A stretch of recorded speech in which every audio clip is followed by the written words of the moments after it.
Hello everyone, this is MD Rakib Hassan from Department of Banking and Insurance, University of Rajshahi. Today I am going to say something about theories and determinants of voluntary disclosure. First of all, we have to know what does disclosure mean. Disclosure means the timely release of all information about a company that may influence an investor's decision. Then what is voluntary disclosure?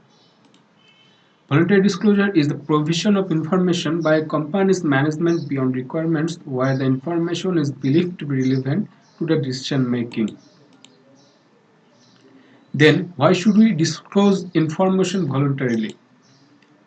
Here, three reasons will show. First of all, to reduce information asymmetry, then to mitigate the agency problem, and to develop corporate image.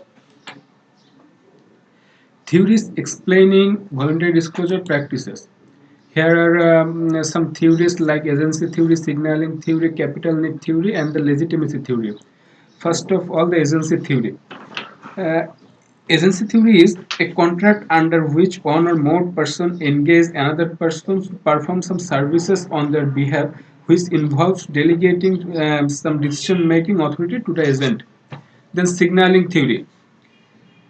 Voluntary disclosure is one of the signaling means where companies would disclose more information than the mandatory ones required by laws and regulation in order to signal that they are better.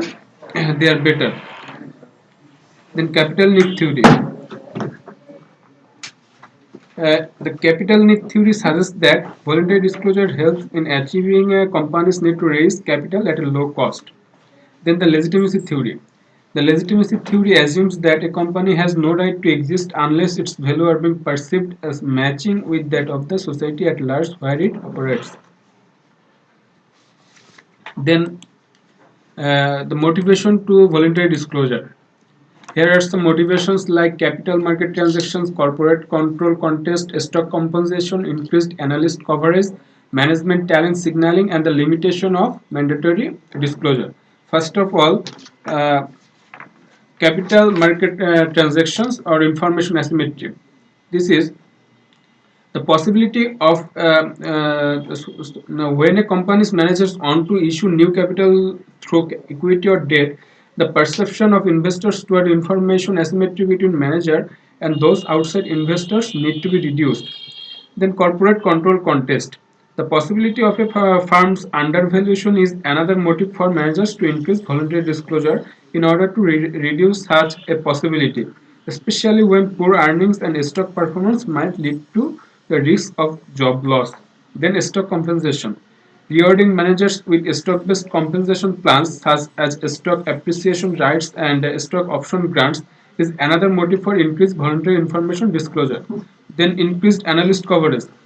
Increased voluntary disclosure of information decrease the cost of information acquisition by analysts, since the management private information is not totally required by the mandatory disclosure.